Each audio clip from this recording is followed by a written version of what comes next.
Hello guys, current affairs funda में आप सभी का स्वागत है। मैं आपके साथ अभिषेक शर्मा हूं और आज आपके लिए एक और रिक्रूटमेंट लेकर आया हूं। ठीक है, तो ये रिक्रूटमेंट निकला है सब इंस्पेक्टर का रेलवे प्रोटेक्शन फोर्स में, यानी कि आरपीएफ में, और railway protection special force RPSF. आपको बता दें, जो ओपनिंग डेट है एप्लीकेशन की 15 अप्रैल रहेगी, क्लोजिंग डेट 14 मई रहेगी। अच्छा, अगर आप करेक्शन करना चाहते हैं, कुछ आपसे मिस्टेक हो गई है, तो आप 15 मई से 24 मई के बीच में करेक्शन कर सकते हैं। इसके लिए आपको मॉडिफिकेशन फ़ीस भी देनी होगी। आपको बता दें, इसमें वैकेंसी अगर हम बात करें, टोटल वैकेंसी 452 यानी कि 452 है, और लेवल 6 की जॉब है सब इंस्पेक्टर एग्जीक्यूटिव।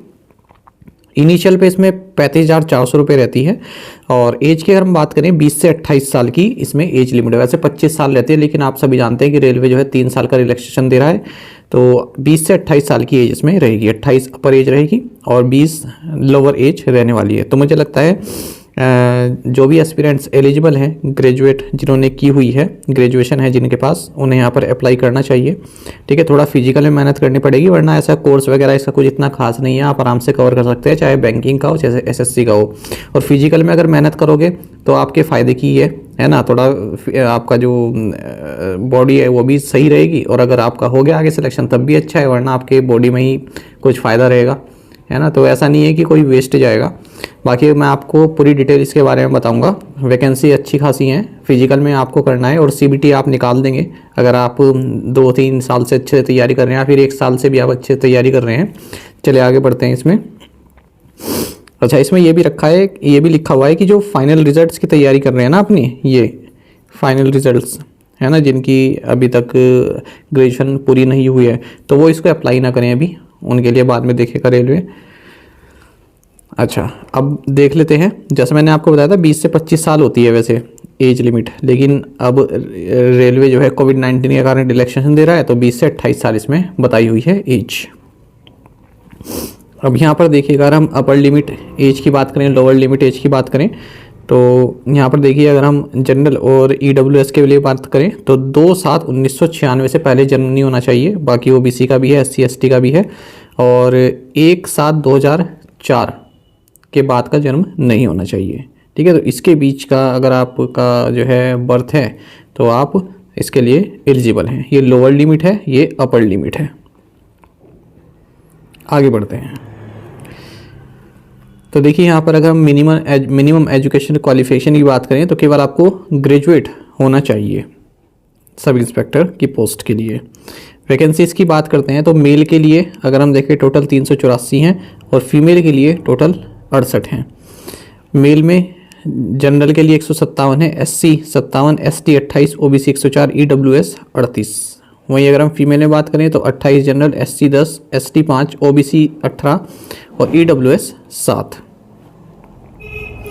अब यहाँ पर देखिएगा, फ़ीस की अगर हम बात करते हैं, तो फ़ीस यहाँ पर जो कैंडिडेट्स हैं SC ST, female, minorities, EBC को छोड़कर, उनके लिए 500 रुपये यहाँ पर उन्हें शुरुआत में देने हैं। लेकिन फ़ीस क्योंकि 100 रुपये है, तो 400 रुपये आपको वापस मिल जाएंगे, बशर्ते आप जो सीबीटी होगा, कंप्यूटर बेस्ड टेस्ट जो होगा, उसमें आपको अपियर होना है।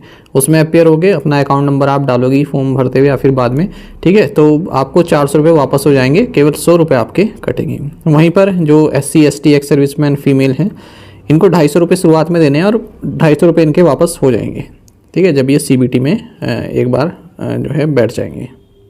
लिखा है ना, ओनली कैंडिडेट, लास्ट में देखिए, only candidate who attend CBT will get a refund.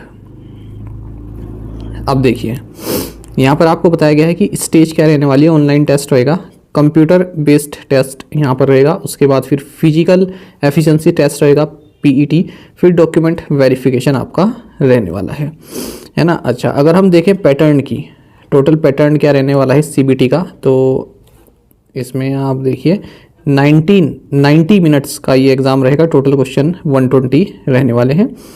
एक क्वेश्चन सही के लिए दिया जाएगा, और 1/3 मार्क्स आपका रॉन्ग के लिए काटा जाएगा। नॉर्मलाइजेशन होगा इसमें। अच्छा, सिलेबस देख लेते हैं सीबीटी का। देखिए, अर्थमेटिक है, जिसमें number system, whole numbers, decimal fractions, और fundamental arithmetic operations, percentage ratio. तो ये सब तो आप बैंक में भी पढ़ते हैं, है ना, और एसएससी में भी पढ़ते हैं। अगर हम रीजनिंग की बात करें तो रीजनिंग आप सभी जानते हैं, ये एसएससी वाले हो चाहे रेलवे वाले हो, कुछ अलग अलग ही टर्म देके रखते हैं, पर रेलवे का सिलेबस आप जानते हैं, चाहे एसएससी का हो चाहे बैंकिंग का हो, तो ये भी आप अच्छे से कर सकते हैं। जनरल अवेयरनेस है ना, जिसने जितना पढ़ा वो उतना कर देता है ना, तो इसका कोई लिमिट तो है नहीं। बाकी बैंक वाले ये सब नहीं पढ़ते, ज्योग्राफी, पॉलिटी और हिस्ट्री, ज्योग्राफी वो स्टैटिक पढ़ते हैं, अपना बैंकिंग का पढ़ते हैं, थोड़ा बहुत इकोनॉमी पढ़ते हैं, तो यहाँ पर थोड़ी मेहनत करनी पड़ेगी उन्हें। बाकी एसएससी वाले अच्छे से यहाँ पर कर सकते हैं, ठीक है। काफ़ी अच्छी अपॉर्चुनिटी है, मैं ये कहूँगा आपसे। अच्छा, उसके बाद क्या होगा, आपका फिजिकल टेस्ट होगा, ठीक है। फिजिकल टेस्ट के लिए कौन बुलाए जाएंगे, जैसे कोई कट ऑफ होगी तो 10 गुना number of vacancies in each category. Male के लिए जितने वैकेंसी है जनरल के लिए, ठीक है, उसके 10 गुना बुलाएंगे। ऐसे फीमेल के लिए, एक्स सर्विसमैन के लिए बुलाए जाएंगे। तो पीईटी आपको मैंडेटरी है देना, इसको पास करना मैंडेटरी, ऐसे कोई मार्क्स नहीं जुड़ेंगे, ठीक है। अच्छा, आगे बढ़ें तो ये देखिए पीईटी में क्या होने वाला है। अगर हम सब इंस्पेक्टर मेल की बात करें तो 1600 मीटर की दौड़ होगी, माफ़ कीजिएगा, 1600 मीटर की दौड़ होगी, 6 मिनट 30 सेकंड में पूरी करनी है जो मेल है। और अगर हम फीमेल की बात करें तो 800 मीटर की दौड़ होगी, 4 मिनट में पूरी करनी है। लॉन्ग जंप अगर हम बात करें सब इंस्पेक्टर मेल के लिए 12 फीट की है, फीमेल के लिए 9 फीट। और हाई जंप 3 फीट 9 इंच की है मेल के लिए, और 3 फीट है महिलाओं के लिए। अच्छा, अगर हम हाइट की बात करें, फिजिकल स्टैंडर्ड क्या रहना चाहिए, तो जनरल, ईडब्ल्यूएस, ओबीसी। अगर हम मेल की बात करें 165 रहनी चाहिए सेंटीमीटर हाइट, फीमेल के लिए 157। एससी एसटी के लिए थोड़ी कम है, 160 है, और फीमेल में 152 है। गढ़वाली, गोरखास, मराठास, इनके लिए भी आप देख सकते हैं। अच्छा, चेस्ट की बात करें केवल मेल के लिए एक्सपेंडेड 80 रहनी चाहिए जनरल, ईडब्ल्यूएस, ओबीसी के लिए, और एक्सपेंडेड 85 एससी एसटी के लिए देख सकते हैं आप, है ना। अच्छा, केवल जो ये रनिंग है ना, इसके लिए 1 चांस मिलेगा आपको, केवल 1 चांस। बाकी जो लॉन्ग जंप, हाई जंप है ना, और इनके लिए आपको 2 चांसेस मिलेंगे। तो ये पूरा आपके लिए मैंने समरी में बता दिया है, और इसको आप भर सकते हैं। काफ़ी अच्छी अपॉर्चुनिटी है आप लोगों के लिए, और रेलवे के किसी भी रेलवे की साइट से आप इसको अप्लाई कर सकते हैं। देखिए, अप्लाई करने से पीछे नहीं भागना चाहिए। यहाँ तो आपको फिर भी फॉर्म सस्ते में ही मिल रहा है, 100 रुपये आपको देने हैं, और सीबीटी का सिलेबस भी कुछ इतना खास नहीं है, केवल आपको यहाँ पर फिजिकल थोड़ा करना होगा। और ये भी मैंने आपको बताया कि आपको बेनिफिट ही देगा। इसके बहाने आप अपने सेहत पर भी थोड़ा ध्यान देंगे, भागेंगे, कूदेंगे थोड़ा, है ना। तो एक बार आप सीबीटी निकाल देते हैं ना, इसमें ये मत सोचिएगा कि फिजिकल है। एक बार अगर आपने सीबीटी निकाल दिया तब आपके अंदर अपने आप ही जोश आ जाएगा यार कि मैं एक स्टेप दूर हूँ, कि क्यों ना मेहनत की जाए, क्यों ना रनिंग शुरू की जाए, हाई जंप, लॉन्ग जंप शुरू की जाए, तो ऐसा आ जाता है मन में। तो आप इसको फॉर्म को ज़रूर भरिएगा, और इसका जो सीबीटी है निकालने की कोशिश कीजिएगा, ठीक है।